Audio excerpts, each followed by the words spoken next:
Well, going into last week's election here in Montana, most public polls said the big statewide races here in Montana were relatively close, with Republicans still having an edge.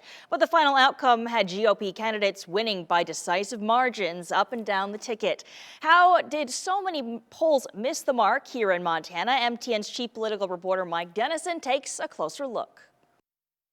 Most polls had Montana's U.S. Senate contest between Senator Steve Daines and Governor Steve Bullock a statistical toss-up, and the same for the U.S. House race. They also said President Trump and Republican gubernatorial candidate Greg Gianforte were leading, but only by single digits. Yet not one of those races was decided by less than 10 points, with winning margins anywhere from 60,000 to 100,000 votes. University of Montana political scientist Rob Seldine says one reason for the disconnect may be that Trump supporters don't like responding to polls. People who support Donald Trump are less likely to take those calls and to agree to participate in the poll because they see it as another one of these elite institutions that's biased against them and their president, part of the fake media, this whole narrative. But another possible factor is the record voter turnout last week, which saw tens of thousands of new voters, many of them younger. Those people are the least likely to respond to most polls. They're the ones who showed up. So they didn't show up in the polls, and they did show up in terms of voting.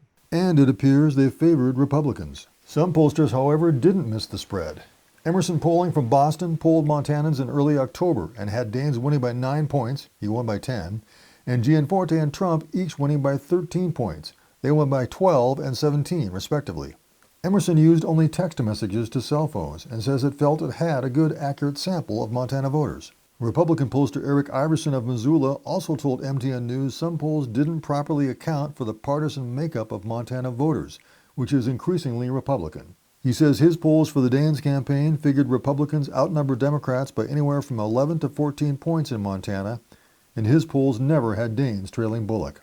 Pollsters agree that partisan alignment of voters is becoming a dominant factor, and maybe that's the simple reason that a big turnout means big Republican victories in Montana. There are just a lot more Republicans in Montana than there are Democrats. And so if you have a higher turnout, well, that might very well mean that you just are turning out more Republicans who, for whatever reason, haven't chosen to vote in the past. So when almost everyone votes in Montana, Republicans win.